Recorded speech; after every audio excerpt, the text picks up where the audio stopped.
wrestling fantasy theory here. Just a quick video here now.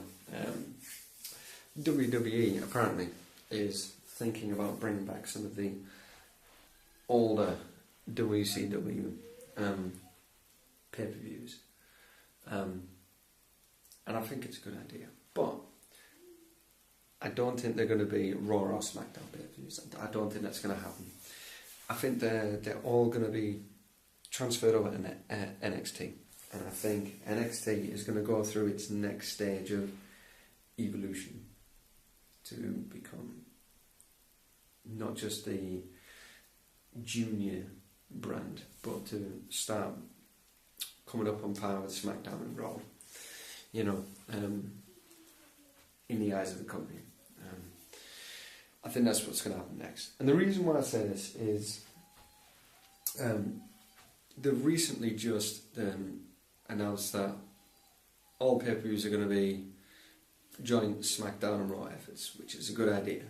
So there's only going to be 12 pay-per-views as opposed to 24. Okay, that leaves a few spots open because I honestly think that the NXT will start taking more pay-per-views. They'll obviously still do the NXT takeover events, which are really cool. But I think with the success that they had earlier on in the year with War Games,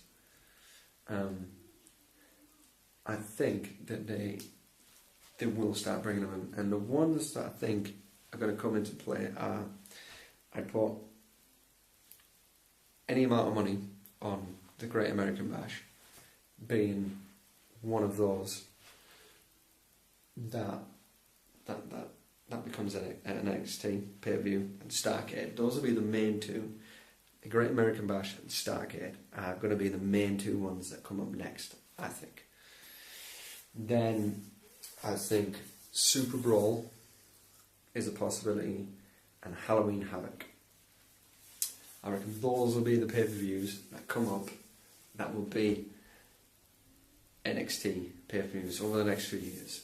And I think that we'll see some of those pay-per-views abroad that won't be on the continent of America.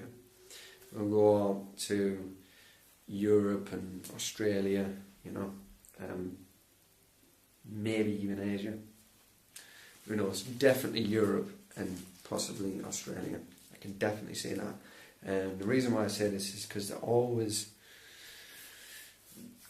to and throwing over the idea of having a pay-per-view, a big pay-per-view in the United Kingdom, for example. It's almost the big one since they did SummerSlam. But the main pay-per-view market is America, and obviously the time difference is a big factor. So they're going to want to know if people will still buy the pay-per-view if it's in a foreign country in a completely different time zone. They're going to want to know that. So I think they'll test the waters with an NXT pay-per-view. They'll spend a couple of years building some of those pay-per-views up, and then they'll do one abroad. They'll see what the numbers are like. If the numbers come through positively, the pay-per-view numbers from the United States, then I think more consideration will be taken into doing one of the bigger pay-per-views over in the United Kingdom. I think it will happen again, but it's going to go through NXT first. And I think these are the ones that are going to come through. It makes sense really. They were the main pay-per-views in WCW. Triple H is big on trying to relaunch those pay-per-views to try use the name of those pay-per-views to bring and drag in all the WCW fans. It makes sense. I wouldn't be surprised maybe if they even tried to take a couple of ECW pay-per-views as well. I would not be surprised. Although I don't think it's likely. It wouldn't surprise me, no. But that's what I think is going to happen. I think those are going to be the pay-per-views that come into play, and I think they're all going to be NXT. They're not going to be Raw or SmackDown. Won't be. Not at all. I think their pay-per-views are pretty set. You know. Yeah, so any thoughts, any comments? Anybody thinks anything different? If anybody watches this, let us know. So yeah.